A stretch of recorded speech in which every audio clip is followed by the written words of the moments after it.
For only 10 cents per child per year, the Amma Resonance Healing Foundation makes homeopathic malaria prevention available for children in Africa. Their aim is now to reach 1 million children, and with your help, 600 Africa volunteers will make this possible. Please visit www.arhf.nl and donate. That's www.arhf.nl. Thank you. Right now in Australia, the state of Victoria is having their elections until 26 November. Victorians have been through some of the longest lockdowns, restrictions and mandates in the world, all because medical authorities would not allow proven natural prevention and treatment options to be used against COVID. Don't allow this to happen again. For freedom, prosperity and health, vote 1 for Dr. Isaac Golden and the Health Australia Party team. To find out more, listen to episode 126 of this podcast or visit www.healthaustraliaparty.com.au. Hello, Eugenie here. Before we get into today's episode, I wanted to tell you a little bit about our two guests, homeopaths Denise Straegis and Alastair Gray. Denise served as Executive Director and Head of Clinical Affairs for the Centre for Homeopathic Education in New York City, bringing together the team and program that it is now, the Academy of Homeopathy Education. As Executive Director of CHE, Denise expanded the professional program to include a 2-year full-time course, the only of its kind in the United States.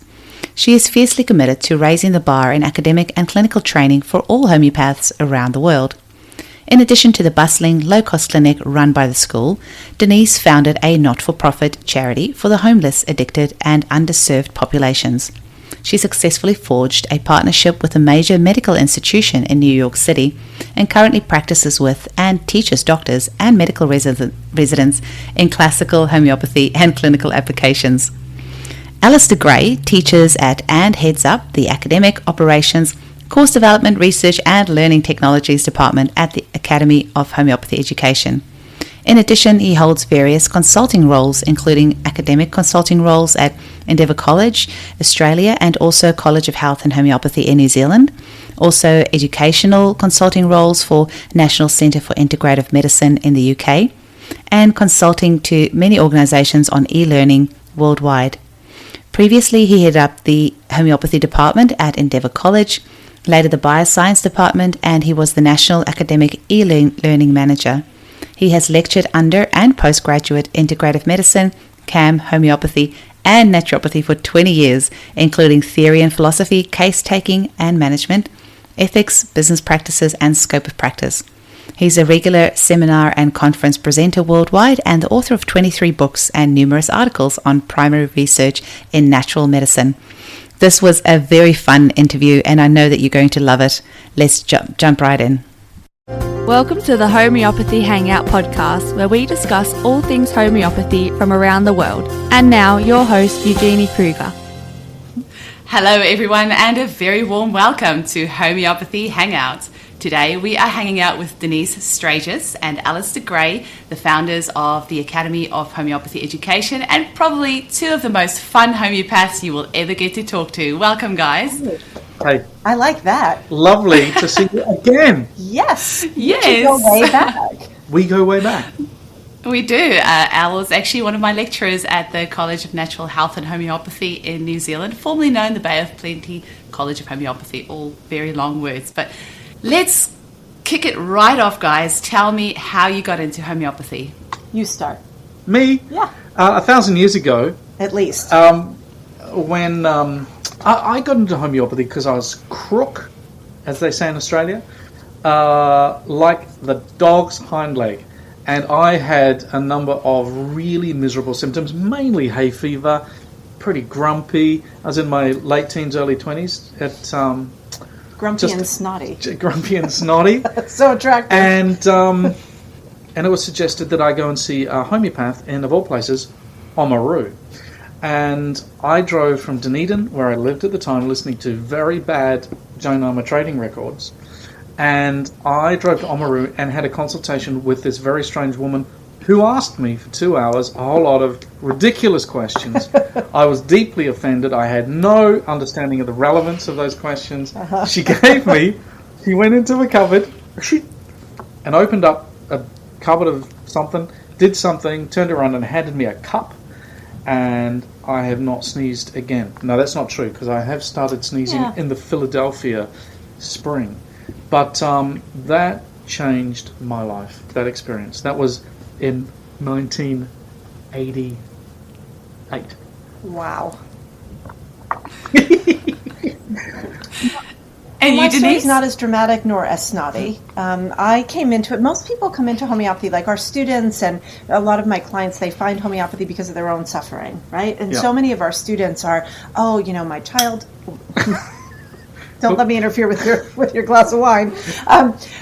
Students will come and say, I found homeopathy because I had hay fever, I had this, and then homeopathy, was what really helped me.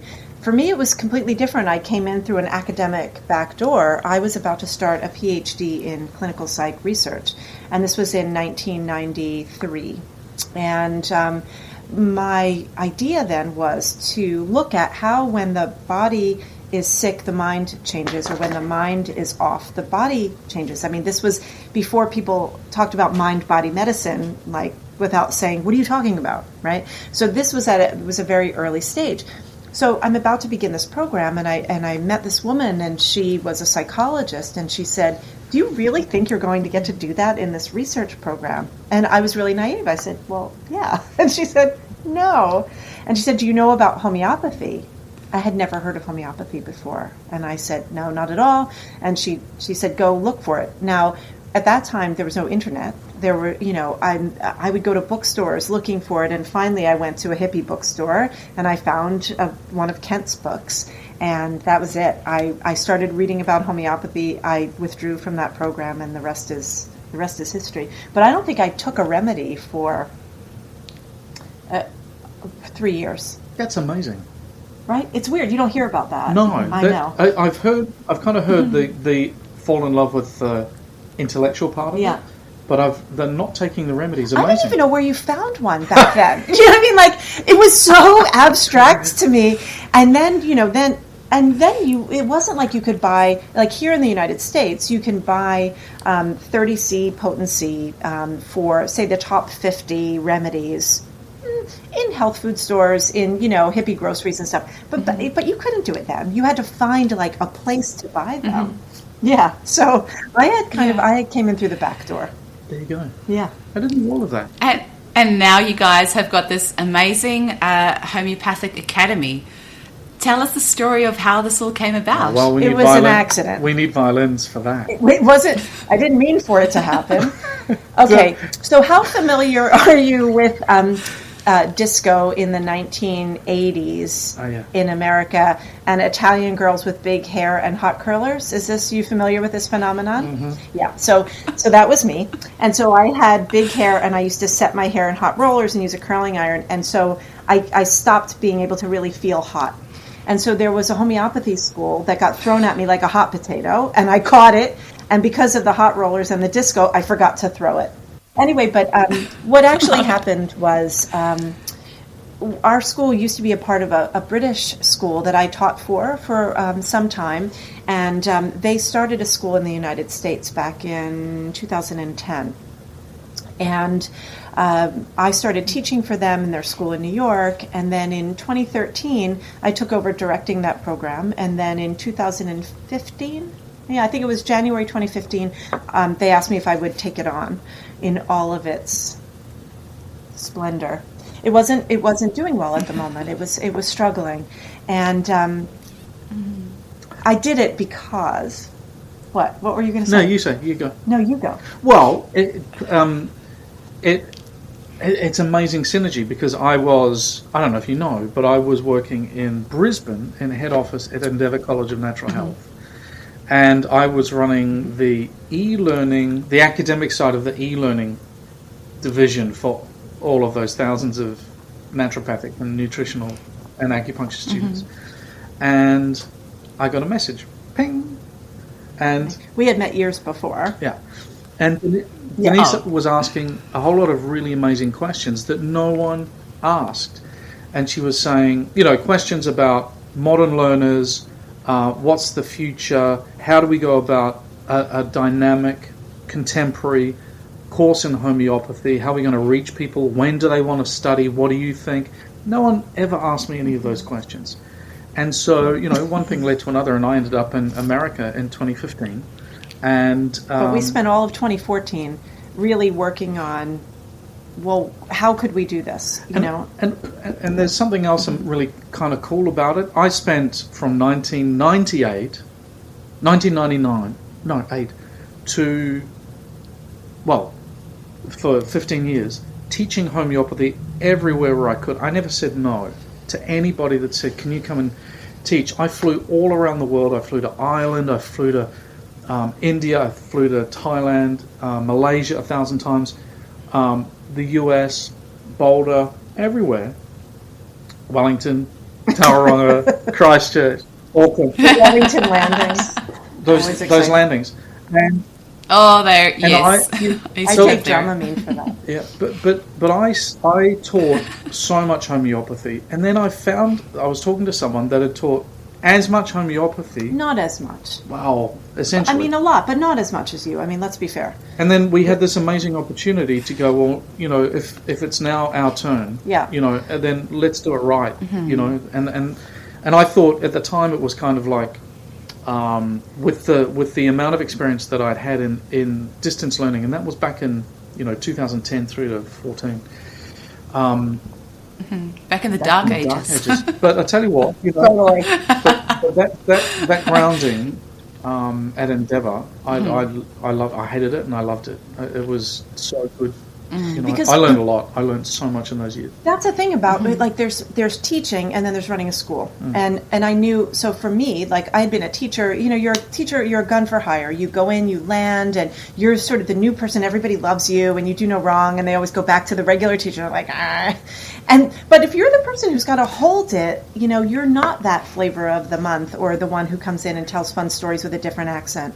And so we had to really think about that, because we knew what it was like to teach for other people. And there were all these programs around the world that we had taught for.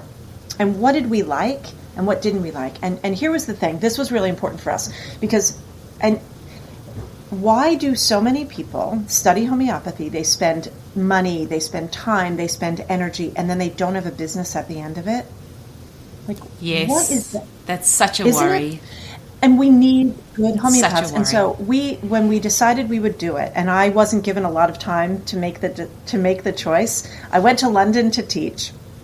And I get out of the tube, I meet my boss, we go and we're having tea, and he says, "You're going to take over the school in America." I was like, who? I'm looking around like there's got to be somebody else here. It's not me. So I went in and I have to spend the weekend teaching, and I'm so distracted. So I'm on Skype text with him and one of my colleagues here. I'm like, okay, you guys, if we're going to do it, we're going to do it. And we have to decide by Sunday night or something crazy like that. And so I did. I decided it.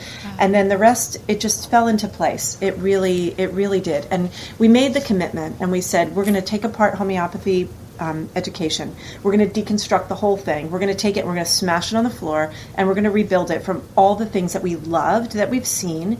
We're going to try to make better. We're going to do our best to not make the mistakes that some other people have made, because, the thing with homeopathy is that some of our favorite teachers are amazing teachers and they tell great stories, but they don't have educational experience, right? So you mentioned you interviewed Kelly Callahan, right? So Kelly, who's like all around one of the coolest people ever on the planet, hands down. So Kelly Callahan teaches with us, and her background is in education. It's actually in experiential education. And so when we met Kelly, and we realized that not only was she a homeopath and personable and all of that, but she had background in education, we're like, dude, hello, come on. Hello, come to Mama and Papa. Amazing. And so Kelly's been working with us ever since. It's been She's amazing. awesome. So we made this commitment to educational standards, and the goal was to raise those standards in homeopathy by raising educational standards. Like, I have this thing that's really near and dear to my heart, which is you can never blame someone for something they've never been taught. You can't say you don't do a good job at this. If no one ever taught them, they haven't had that opportunity. And so we had to figure out, how did we take the experience that we had and bring people in and show them some of the nuances. So you know what I think that because you thought, well, for me, you are the driver of the clinical side of what we do. Yeah. But it's all about clinic from day one. From day one. Clinic. And so by the time I think you guys must be the only college that does that. Like, I don't know of anyone else around the world that does what you guys do, and I'm so jealous. Like, I feel like I want to go retrain as a homeopath just so I could have that, because, in our 4 years of full-time training in New Zealand, I think we only did about 5 cases before we graduated. And I know when I listened to an interview that you guys did with Kelly, and I think she said that she hadn't done any before she had graduated. She'd observed some cases, but that's really shocking. We've got students that leave us with full practices and close the door because they've got so many people. Amazing. But when you think about it, and nobody else does this. I know. Well, and part of it is it's hard to do. Well, I remember I remember one night in New York staring out the window. You were asleep, and I was staring out the window, and I was going, how? Because I think you planted the seed in my head, and I was going, how do we do this with the technology? And then I suddenly realized, and it was 3:00 in the morning. It was back then go-to meeting, and I realized that we could run a live, distant or virtual clinic with virtual students, and it didn't matter where the practitioner and the patient were. Have I got that right? Yeah. Or the supervisor. But we could have live, supervised, distant, quality practice. And we had to do it. Because here's the thing. Because people would say to us, like, I don't know how it is in Australia now, but in America, there's this weird idea that you can't actually make a living as a homeopath. I mean, that's all I've done now for much of my adult life. I raised 2 kids as a homeopath, and doing teaching and stuff, but that was my job. And I realized, because when we started having the discussion, it was like, well, why did you wind up being successful? And our answers were both like, because I had to. And that was like, if you have to do it, you're going to find a way to do it. But what makes you what's the bridge between the drive and the successful outcomes? Because if you have to do it and you're not good at it, that doesn't pay the bills. And I realized that for me, I was super lucky. So when I trained, I actually did my foundation studies a couple times, and I wound up at a program that had an incredible clinic attached to it. And I started working there while I was still finishing foundation studies. Right. And I got to see a gazillion clients. So I was just put into practice. It was like, oh, this is your job. You come in, you sit down, and clients come to you, and you do your job. And then on Fridays, I was the acutes person. And so because I was the low man on the totem pole, low girl on the totem pole, what would happen is on Fridays when all the other practitioners left, the person, her name was Paula, and she had a really beautiful voice like this. She had a hand truck, like a little trolley thing, and all the charts for 5 practitioners for all the stuff that had to be done would come in. She'd wheel it in, pull it out, and leave me with a stack on the floor, and she'd say, goodbye. And I would have to figure out, like, what am I going to do with all these sick people? And that was it. That's how I had no choice, and I had no other job, and nobody else was going to feed my kids. So that was a conversation that we had, was about sort of necessity and experience. So I did my master's. I did a master's in the mid 2000s. How do you say that? The mid 2000s. Mid 2000s. And I ended up kind of formalizing what I thought I knew. And I did a piece of research, and in that piece of research, I interviewed thriving practitioners, and they all said the same thing. And it was just so obvious that what number did they one, say? they said I needed to make it happen. Yeah. But they said the quality that got them through was tenacity. And in other words, all the schooling, all the excitement, all the learning that they'd done, all the reading, all the Kent, all the whatever, it came down to my choice, and do I need to make this happen or not? And I found that really kind of a bit scary and a bit sobering, actually, and a bit scary. But to me, what it suggests is if you want to get a skilled person through and busy at the end, they've got to do the thing that they're learning to do over and over and over and over and over again. Repetition and skill building. Absolutely. I think that's a segue to HHN. Oh, yeah. Okay, before we get there, so this is the thing that we might have talked about with Kelly on our podcast ages ago, because it's changed even since, because we keep thinking, well, how can we deliver the most clinical training? Because I think that's what does it. It's just over and over and over again, repetition of skills. And now, absolutely, the average AHE student graduates with having seen more than 100 cases. So like live, a sick person comes in, the case is taken, they participate in the analysis 100 times. That's crazy. Well, it's pretty amazing. And so if they're leaving with, and they've taken, what do you think, maybe 40 of those 100 or 30 of those 100 or more? No, because it would be observation for most of them. Then they get into their supervision. But like we had a student last year who graduated. She had seen 53. She had 53 clients in her own practice when she graduated, and a closed practice within 6 months. Wow. Yeah. That is so incredibly special, absolutely. And to have that all included in your course is wonderful, because I remember I had to pay my supervisor, I think it was $90 per supervised case that she did. So maybe luckily it was only $5, because it would have cost a fortune to continue, paying her. I had to pay her full hourly fee for her to supervise my cases that I was doing. So for you guys to have that included, but you see, at the end of the day, there was a problem. There is a problem. I mean, there's advantages and disadvantages with every clinical model, but the disadvantage of what you experienced was cost and numbers. At the end of the day, and so I don't know. We've been able to touch wood. Yeah, we've been able to crack that nut. It's been good. And then this pandemic happened. You've heard about this, right? Apparently. I know. Yes. What happened? We were actually in New Zealand, and we came back a week early. We were meant to go to Waiheke Island for our last week, because Alastair is from New Zealand, so we go a few times a year, and we were there, and it was clear that it wasn't looking good in the United States. We came back, and I happened to serve a client population that was ground zero for the first big explosion of COVID. And so we would have landed from New Zealand on Thursday morning, and then by, say, Monday, I had 45 COVID cases in my practice, 45 clients. And at that time, no one knew what was going on. It just was like a ton of bricks coming down. And I thought, there's nothing I can do on my own. I couldn't keep up. I was going 20 hours a day. So I reached out to a handful of my colleagues and a student of ours who just graduated, but she was a student at the time, and she had these sort of digital digital organization skills. She was able to help us create an organizational structure so that we could support people who were struggling. And so the Homeopathy Help Network was born.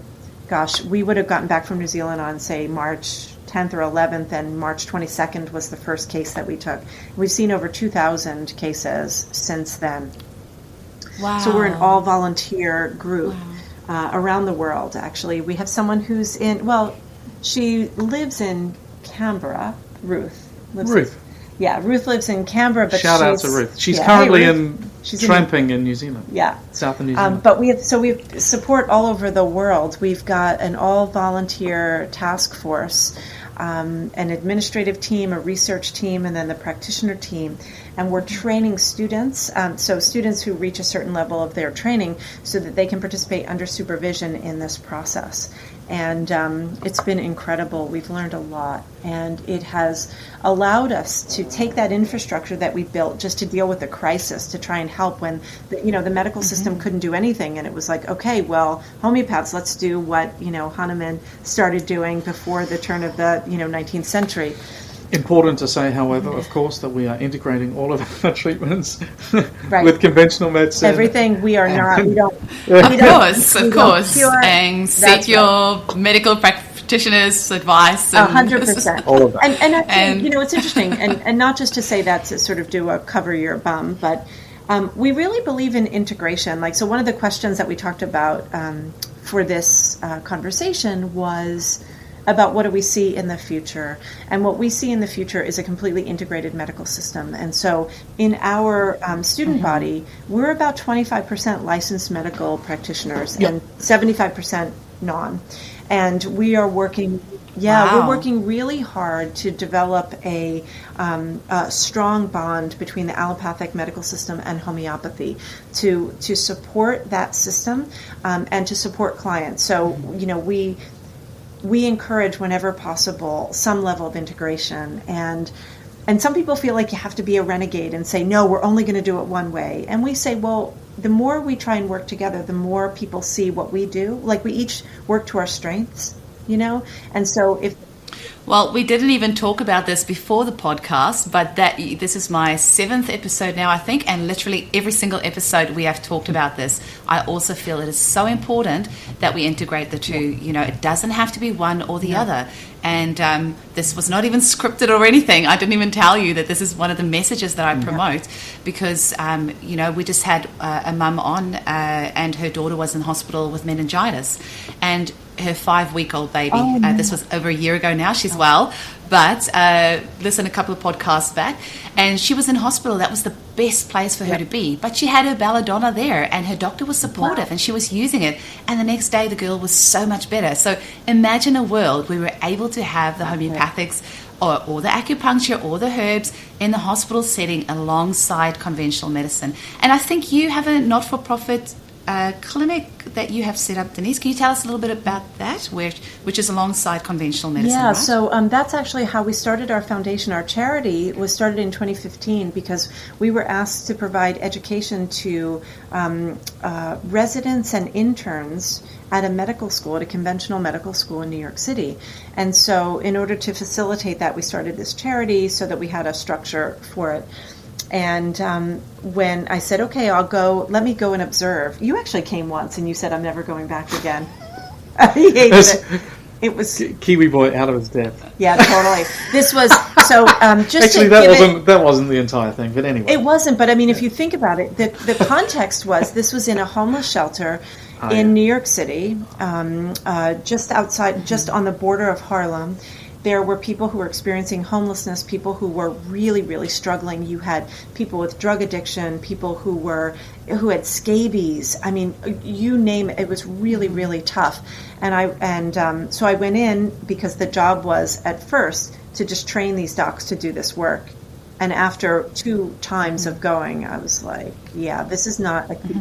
So these are medical doctors that you went in to tell them how to use homeopathics alongside what they were doing? Yeah, and it became really clear that the population that they were treating was... We couldn't use you couldn't just learn acute remedies for diarrhea and coughs and so forth, because these people came in with such complex issues that we really needed to dig in. So I went every Wednesday for 5 years, up until the pandemic, actually. Wow. And so I learned a lot, and we learned about the ways in which homeopathy can support the medical system. And so, and it was interesting because the interns and residents that would come through that knew nothing about homeopathy would see these follow-ups. So I would be working in the medical office. So this doc, people would come in, she would be doing their intake, and I would be taking their case at the same time. I'd have about 15 minutes to do, maybe sometimes 20 if I was lucky, a complex chronic case while they're getting their medical treatment. So the interns and residents would come and they're like, wow, how is this person not taking their Crohn's medicine anymore and saying that you fixed it? Or what about this lady with the vertigo? And what about the guy who put his feet in water? Oh my gosh, this case. That was the... You were there for the intake. I know. This guy, so I still am in touch with him. That was one of the first cases that we saw. The doc sent him to us. She said, I don't know what to do with this guy, but homeopaths will totally appreciate this. So this man was living in, so he was experiencing homelessness. He was living in a shelter situation, but he had his own room. So it was in in sort of a, he had his own room in this, what do you call it? Anyway, it doesn't matter. Halfway house. Like a halfway house kind of thing. And so one night, he woke up in the middle of the night. He got up to go to the loo. He put his feet down, and there was cold water. There had been a flood, and there was cold water up to the knee. A couple days later, he had a heart attack. And Never well after that. And then he developed all sorts of sequelae and complications related to that. And the doc kept saying to me, every time he comes in, he says, I've never been well since I had my feet submerged in cold water in the middle of the night, and all of this happened. What are you going to do with that in a medical clinic? The homeopath loves that. Exactly. Whereas a homeopath's like, yes, I can work with that. And he did really well. And he had never heard of homeopathy. He would come in, he would come for his visit, and if it was on a day I wasn't there, they had the clinic twice a week, he would say, Where's that lady? Where's that lady? Because he knew that I understood that he put his feet in cold water and everything went off the back of the truck from that point forward. It was incredible. It's really interesting because throughout that time, you were going up the Upper West Side, and I've been working with a bunch of English folks. And the English folks are the National Centre for Integrative Medicine, NCIM. And that's an initiative run out of the UK to train physicians or licensed medical practitioners to understand complementary medicine. And now it is this sort of extraordinary situation where complementary medicine practitioners and conventional physicians speak the same language, talk the same language, are totally focused on the same thing, and it's a 2-year postgraduate diploma that we set up and ran. And my experience there has been amazing to really understand the strengths and weaknesses of these. In that context, mainly physicians who are locked into the system. Doctors are amazing. They've got brilliant hearts. They know, what it's about, and they are restricted, very constrained about what they can and can't do, depending on the system they're in. They might be in Australia, or they might be in the US, or they might be in the UK. Yeah. But don't mistake, what sometimes happens with are these good people, and so. That's been really important learning for me as well. And the other reason I said that is because this week I just got an email from JACM, Journal of Alternative and Complementary Medicine. Now, in the research world, there's a whole lot of peer-reviewed journals that accept and publish complementary medicine research, really good, robust research. And the Journal of Alternative and Complementary, JACM, Alternative and Complementary, have just changed their name. You're kidding. Yeah, they've just lost the alternative. Really? Yep. And there's... Oh, that's brilliant. Well, it is actually. I believe it's brilliant because it's the Journal of Integrative and Complementary Medicine. That's their new approach. Time has changed. Yeah. This is no longer the 1970s. Nope. And even though there might be some students or there might be some practitioners that are fiercely determined that they're going to find another way, this is not where... Well, because are you going to do cataract surgery? Let's just be real. I could do that. You could... I mean, come on. I'd be really good. Or broken bones. I would not like to volunteer for that, Me neither. I went with a I got a steady hand. Yeah, you're not going to do that. I think at the end of the day, if we always keep in mind that our highest goal needs to be our patient in front of us, then we need to put ego aside and do what is best for the patient. And if we can just all, as healers, as therapists, just keep that in mind. It is all about the client and the patient. Just putting aside all that ego and everything else. Work with whoever you need to work with. Do whatever you need to do to help that person in front of you. That really is all that matters at the end of the day. Don't you think? I mean, it's so interesting because it's not just like sometimes you send people to the doctor. I need to know what's happening with you. Absolutely, I do as well. But you know what's interesting too, and some of my clients are amazed when I do this, or students when I tell them that I do this. Send them to the acupuncturist, or send them to the physiotherapist, or send them to the craniosacral therapist. Like, wait, you can't. Sometimes you need to fix different levels of what's happening with the person. I love that. I mean, today I did. And there's so much chronic disease these days. You often need an integrated approach. You can't just pretend to be the end all and be all. We need to be humble, and we need to, get whatever's the best result. There's a big fat but, and the big fat but is. Wait, you're not talking about me, are you? No, I'm not talking about the but. Sorry, I couldn't resist. One T, not two T. Okay, good. The big but is that's not how homeopathy has been taught traditionally. And so, for example, if you're talking about this patient with diabetes and this condition and that complication and this behavior comes to the homeopath, the focus somehow is still on finding the correct or the right remedy. The simillimum. It's just, it is kind of bizarre that that's the focus. And all of the case management has been about, let's assume that this client is only seeing me. Well, I don't see any clients that just see me anymore. But there's something else too, because you said something really important. Wait, were you not done? Oh, no, I was totally done. Okay. No, but because there's this other thing, which is if you always think I'm going to find the remedy that fixes this giant problem, you always start at square one. Whereas homeopathy is not just about the first prescription; it's about long-term case management. And the second prescription is it's like a chess game. And if you are constantly thinking that you're going to do everything with one masterminded move, you're forgetting that you've got pawns and you've got all these other moves to make. Yeah. You know? Oh my gosh, I am so glad that you've said that, because that was me, a few years ago, because that was how I came out of my training, thinking this one remedy that I'm going to give and that's going to work. And let's face it, there's probably about 5% of clients where you're going to have that idea of the one simillimum. I'm so glad that I have evolved past that and I can see the bigger picture now, and we need so many different remedies. And I do still have homeopaths that say to me, look at your prescriptions, it's nuts. You're using organ support, you're using bowel nosos, using a constitutional remedy, tissue salts in there as well, and you're referring this person to their doctor to go and get a stool test done, and these other things, and you're sending them to the chiropractor. What are you doing? But we need an integrative approach, because we're dealing with some crazy cases these days of massive suppression, massive pharmaceuticals. We've got 5G, we've got Wi-Fi, we have people addicted to their phones, we have people addicted to everything, so we need all the tools that we can possibly use to get the best results. Fantastic. That is it. Oh my Lord. Folks, that's evolution. Listen to what she says. What she says. But that has been keeping a very open mind. So this wasn't the case 10 years ago. 10 years ago, I was like, no, one remedy, that's it. Don't go see anyone else. And it's through staying humble, staying open-minded, realizing I don't have all the answers, realizing I need to, if what I learn is that what maybe not working the best, I need to stay open-minded and ask for help, ask for, mentorship, ask questions to, at the end of the day, serve your patient best way that you possibly can. I love that. And that's why I'm excited about your clinical training program, because I think your students are going to come out of there with much more open-minded, because they're going to see in practice all these different cases. I was wondering if you have some success stories from of some of your graduates that you would like to share. Oh my gosh. Are you kidding? Oh, I don't even know where to begin.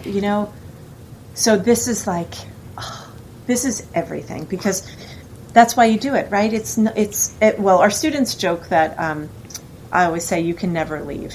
Right, it's like a family. It's like in an Italian family. If your kids, if your son moves out before he's 40, then you've done something wrong. You've done a bad job. So we try to keep everyone around. So part of the success story is actually because we're trying to create a community of homeopathy. So not just it's not like a diploma mill where you get people in and out. It's like, what do you need in order to do the best job that you can?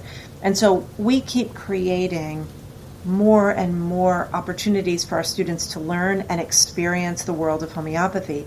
And so we keep them around. So some of the success stories are about how long we keep people around, no one really leaves. And that's important. So we have created, with the Homeopathy Help Network, we've got this infrastructure now where we have all of these systems in place so that we can offer long-term mentorship. So we have our acute care internship. So students come in and they do this incredible module of treating acute cases under the supervision primarily of Rebecca Azzarelli, who's a dear friend. Our kids went to camp together. And now they're 25 and whatever. But so she is the primary acute care supervisor, and she's amazing. She's gentle and strong and smart as can be. Anyway, students graduate from that, and then they have the opportunity to, as they finish all of their sort of preparation for chronic care, then they get into their chronic care externship, where they're seeing their cases they're in a pod. So 3 to 5 students in a group. They have one-to-one mentorship with a supervisor, but they also are in this small group for discussion. And so these apps that are available make it so that people can, in real time, be texting and supporting each other and learning from each other's experience and practices. So I would say that the success story in some way is about how our students have helped us to build a system. But then there are the people, like I'm thinking about a handful of them. So we try to tell our students that, like, we're not teaching you just to be a homeopath, but to be the future of homeopathy. So leadership in homeopathy. So we try to get to know our students and their skill sets so that we can help them find places where they can really do the most good. And so a couple of people like Rachel Bongle, she's incredible. Her mom at graduation came to me and she said, Rachel wants to be a teacher. I was like, hell yeah. We already knew that. She was a teacher beforehand. And so she's been doing student support. So anyone who's struggling with any concepts, she supports. She does one-on-one, just remediation, helping people to just, just revisit concepts until they really have them. We've got Amy Baglivio, who is on our supervision team. So Rachel and Amy and Kelly Callahan, who we talked about, they're on our supervision team. We've got a couple of our students who are now in leadership in some of the professional organizations. Jared Coggins is the vice president of the North American Society of Homeopaths. Randy Fruchter is the vice president of the CHC, which is the Council for Homeopathic Certification. Parker comes to mind. Parker Pritzchek. She has so many jobs with us now. She graduated 3 years ago, maybe. She graduated 3 years ago, works in our research office with me. Yep. She is a brilliant marker of assignments and providing feedback, really meaningful feedback, so students see the strengths and the weaknesses of their answers and their assignments and stuff. And she teaches for us. She teaches academic integrity module. Yeah. So you really like to keep it in the family. Like, no kidding, seriously. Well, no one. If they leave, I cry. It's all about me. Yeah. But with Parker, so one of the things that she helped us to understand, because her background as a teacher in supporting students who didn't have all the resources, she said, well, what about some of these students who are adult learners who maybe haven't been in the educational system for decades, or people, who are super smart but don't have a traditional academic background? How do we help them? So we created this whole module that helps people to learn how to reference, how do you write academically, how do you get the support you need so that you can engage in this high-level academic programming, because if we can teach each person to do better, it helps us all to present ourselves as a profession better. And you can't say that only academic people can be homeopaths. It's like we need to just take the people who come from different backgrounds and really cultivate the way that the establishment asks us to participate. Yeah, absolutely. I love that. Now, I have watched a lot of videos on YouTube, and I have never seen that portrait behind you before. Can you please tell us about that? Is that a new addition? Yeah, today? Or have I just been very unobservant? My wrist is I've been painting all day, and I'm a little... Performing cataract surgery and a painter. Busy. Very busy person. This is really exciting, actually, because... It is exciting. So that's Samuel Hahnemann, the founder of homeopathy. And Samuel Hahnemann was born in 1755, and he lived to 1843.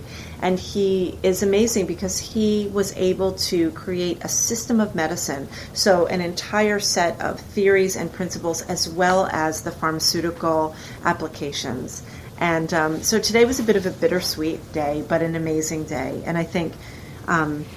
so the story is that there is a manufacturer of homeopathic remedies that has been here making remedies in the United States. They're part of a long tradition and lineage. I honestly don't know their history enough to say how long, but let's just say long. And they have held a lot of the history, the ephemera, and so on and so forth. And so they're consolidating their operations and moving to the West Coast. Now, a part of what they had in their possession was a very important library. And that library was the library from Julian Winston. And Julian Winston... Brilliant homeopath. Brilliant homeopath and historian. And he was American. I believe he was originally from New York, but he lived in Philadelphia for a long time. He lived in a firehouse in a part of Philadelphia called Fishtown, and he was a collector, and he collected a lot of remedies. He had a kit of Kent's. He had... I've had Stanford 10M from that kit. And you probably needed it. And so so Julian fell in love with a homeopath from New Zealand, Gwyneth, and he moved himself and all of his stuff to New Zealand. You take it from there. So I'm not sure when that was, but anyway, they moved late 90s, I believe. They moved to Tawa, and in Wellyville, and they lived there. And when I did my first lecture was because I wrote a letter to him, a letter. Like paper with a stamp. My mail with a stamp on it. And I met him, and I met Gwyneth Evans, and then they asked me to go teach, and so I have actually slept on the couch in Julian Winston's library. It was an amazing collection, and one thing led to another. He died in 2005, and you were there. Yeah, I was. The library itself then moved a couple of times, and it turned up down the road. Well, but wait, there's one other part, which is before it found its next home here in Philadelphia, the school that we were a part of in London was in negotiation that it might move to be housed in our New York school. And it didn't end up there, which was good because we wound up having things changed and whatnot. So it wound up back in Philadelphia, which I think was the right place for it to be. Anyway, now I'll go back again. Yeah. Anyway, so actually, that portrait is not from Julian's collection. No, it's not. But today I was asked to go out and this is how I thought. Oh, that yeah. This is the. Can you wait? Can I? What is it? It's a bit tricky to see. You can't really see. Yeah, it's the cover of his book, The Faces of Homeopathy, and it was presented to him with this plaque. With a plaque from the Bay of Plenty College of Homeopathy students. Aww, yeah. My alma mater. In 1999. 1999, isn't that amazing? That's so amazing. And so it is. It made its way back here to Alastair. So, wow. So we have this collection. So our foundation, in addition to the other stuff that we do, we curate a library. So we have a research library, antiquarian medical books, homeopathy books, and basically the stuff that we're afraid is going to get thrown away. We're like the homeo hoarders. And so I have a dear friend who is the archivist of the Hahnemann materials here in Philadelphia at Drexel University. And funny enough, we know each other not through homeopathy, but we met 24 years ago when our kids were babies. Our nannies were best friends.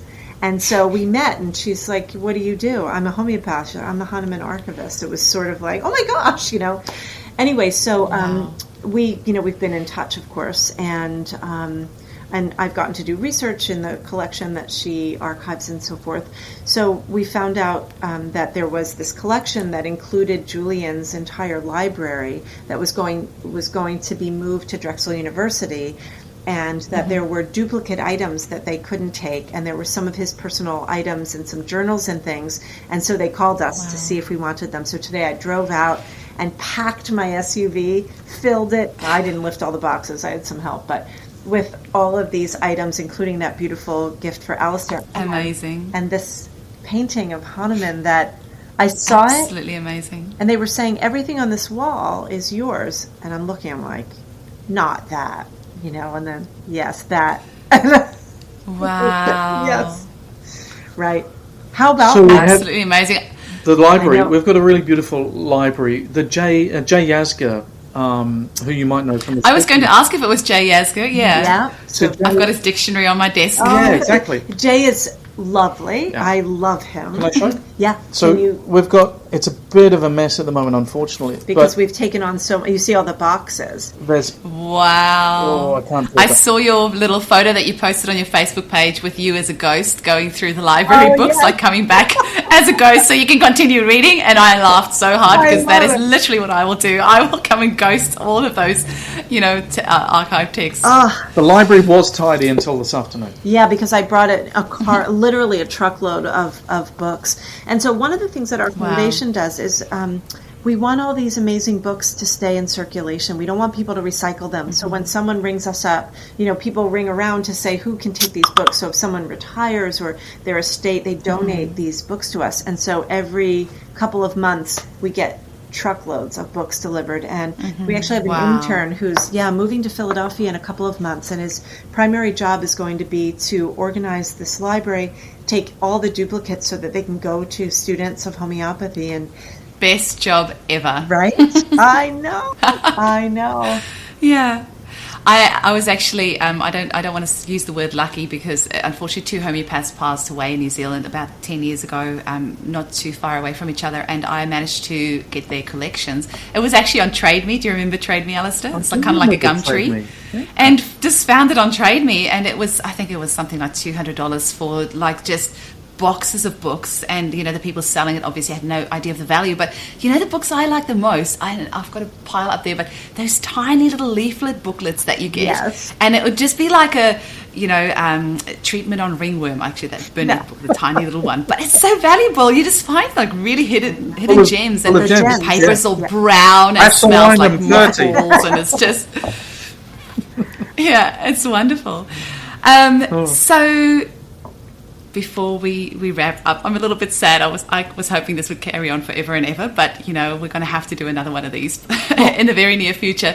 But your favorite 3 remedies for each of you, and why? And I purely do this to watch the homeopaths squirm, because trying to choose your 3 favorite remedies out of over 8,000 is so hard. But for each of you, what are your top 3 and why?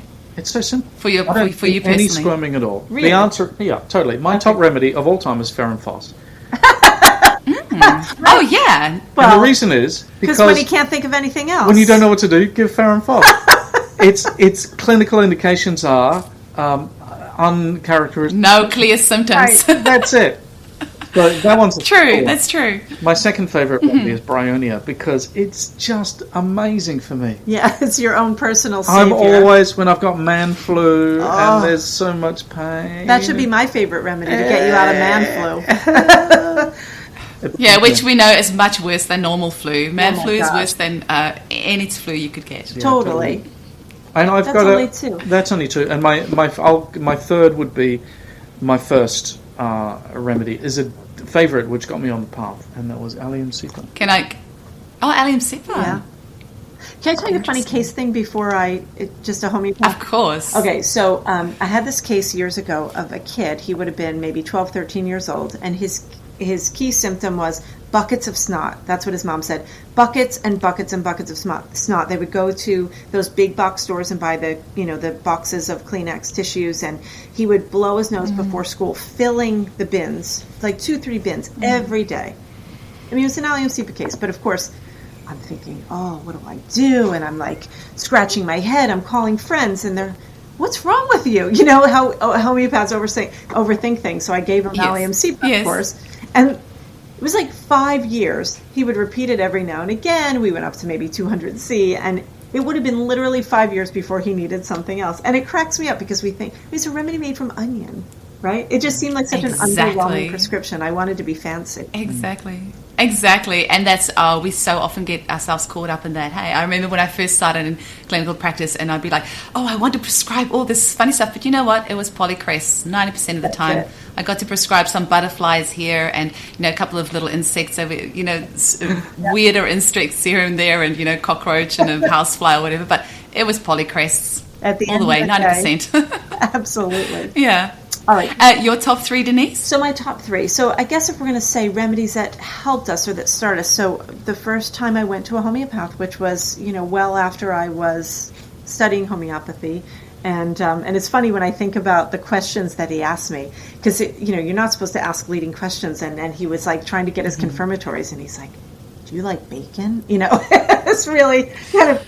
So phosphorus was the first remedy that I got, I can so see you as a phosphorus. Yeah, absolutely. Don't you think it doesn't do anything for me? Yeah, but there was a. It doesn't. No, you just have that beautiful, bubbly phosphorus personality. Yeah, that would have been my guess. So it was my entree into the homeopathy world. So I think I have to say I love that. But the other 2 remedies would be remedies that I think I couldn't imagine my practice without. And one is Metarhinum. so many kids that just so many kids need that remedy, and yes, it's just amazing. So that would be one.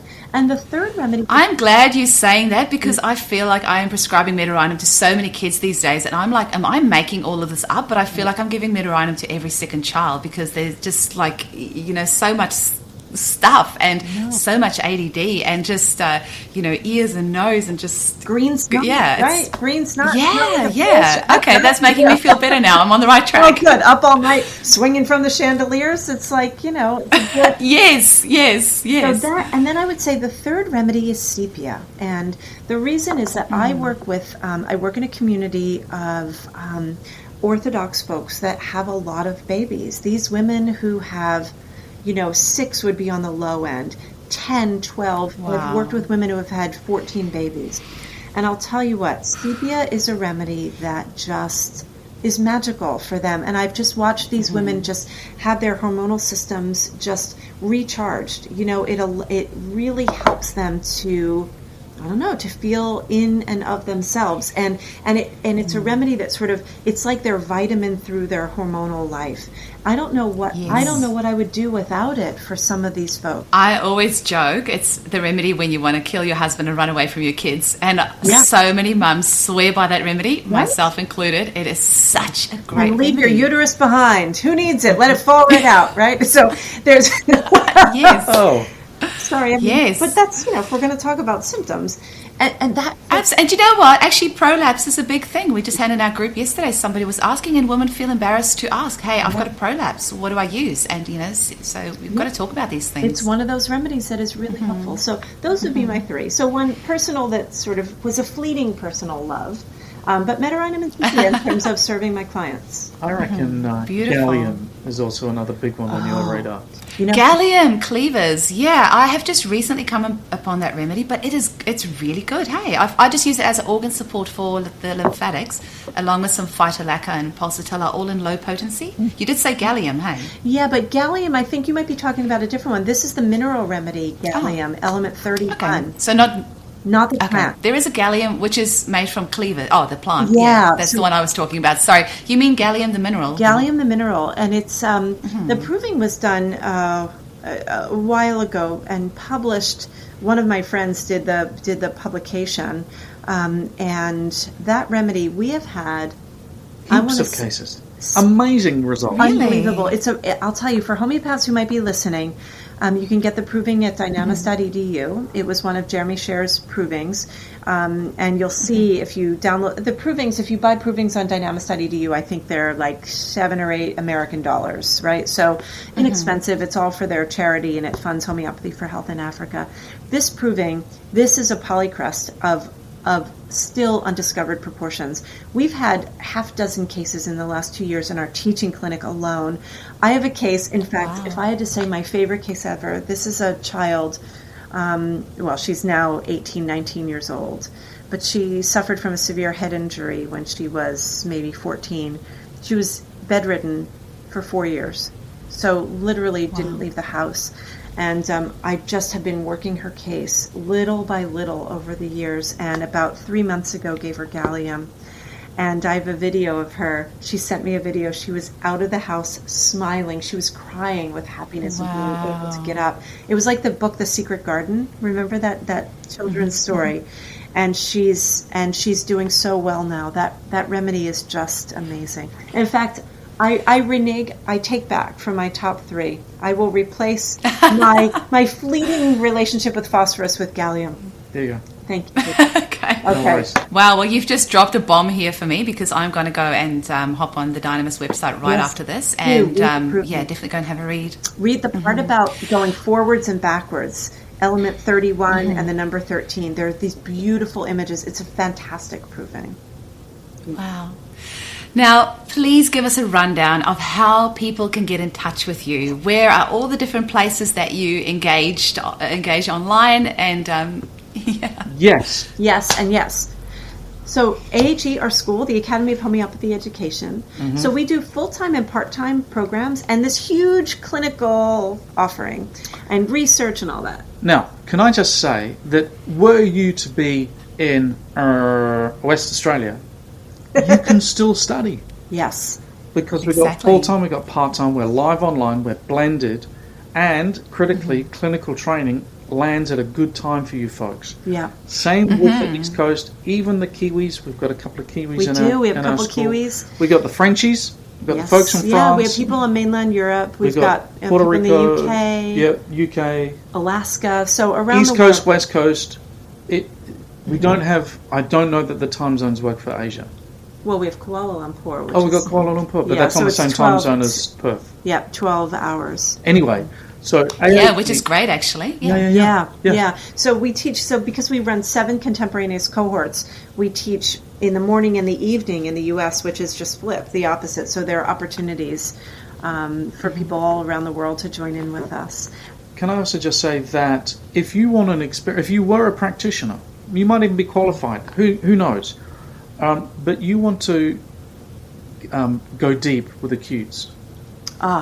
So this internship, this is something that's really important. So when we founded the Homeopathy Help Network, and it's been just growing and expanding, and we are now, so we have a goal.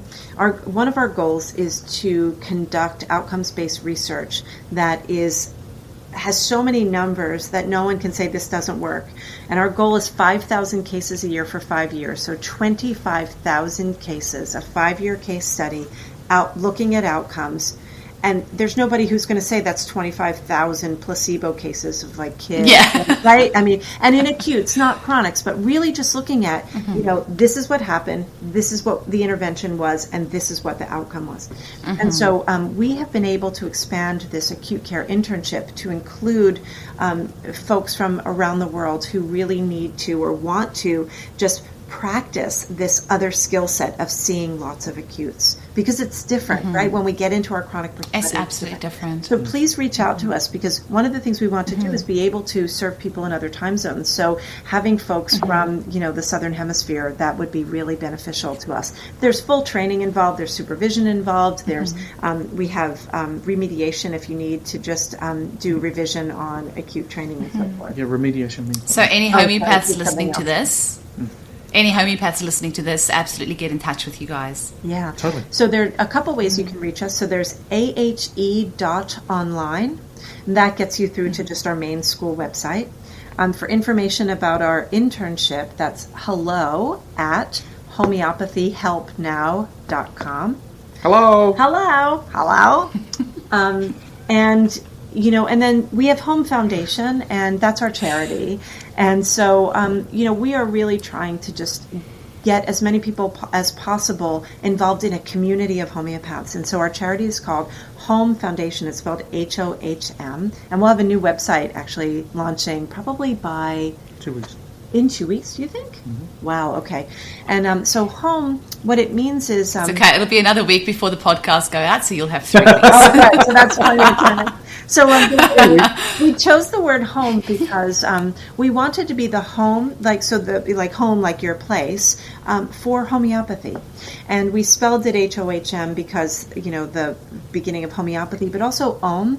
So Om as the sound of universal resonance. And so it's your home, and it's the place where you can resonate with everyone around you. Oh, I love it. Yeah, so we really want it to be a place for everyone. We don't want it to just be for, students and graduates of our program, but rather to be for everyone. We want to find a place. So if you have something that you want to do in homeopathy, we want to be able to facilitate that. So we have our, clinical offerings through the Homeopathy Help Network. We raise money for scholarships. We try to make homeopathy education affordable to anyone who's committed to that study. We conduct research. So we mentioned our outcomes-based research. Al is working on educational research. He's about to become Dr. Alastair Gray. We'll have to all kind of, when he gets that qualification soon. And then we do historical research, and that's something that both of us are very much interested in. That's really my passion. And then, of course, our library. And so anyone who's interested in participating in homeopathy in that way, please reach out to us. We do our best to just find places for people to feel like they have community. Yeah. You really are a one-stop shop. Denise and Alastair, you guys are so generous with your time. I know it's getting very late where you are, and you have done this podcast right on the back of a Zoom call, and you have such busy lives, but you took the time to come and have a chat with us and share your passion with us, and I want to thank you so much for that. And I'm so excited to see, where your school goes and the amazing work that you guys are going to do. And thank you with all my heart. Thank you for inviting us. It's just so much fun to get to share homeopathy with people. We love it. It's really fun. Mm-hmm. Yeah. What else is there to do? Absolutely. What else are we going to Talk do? about homeopathy. Yeah. Love it. Exactly. Love it. Right. Have a wonderful evening, guys. Thank you so much for your time. See you. See you. Bye. Hi homies, I'd like to invite you to come and join me at the Homeopathy Hangout Podcast Facebook group, where we can discuss past episodes and you can help me decide on new content for the show. Also be sure to check out my YouTube channel, where you'll find my free Homeopathy at Home 30-minute introduction video, which is perfect for anyone completely new to homeopathy who's ready to take charge of their own health. Just search for Eugenie Kruger Homeopathy on YouTube. And if you'd like to support this podcast, you can make a once-off $5 donation by visiting www.buymeacoffee.com/hangout. Or if you'd like to make a monthly donation, you can visit www.patreon.podbean.com/homeopathy hangout. And if you're in Australia and you'd like to purchase one of our beautiful homeopathic kits, single remedies, or one of our amazing combination remedies, visit www.eugeniekruger.com, where you can also sign up to our newsletter so you don't miss out on any special offers. And if you're interested in advertising on our show, please email info@eugeniekruger.com. Thanks so much for listening.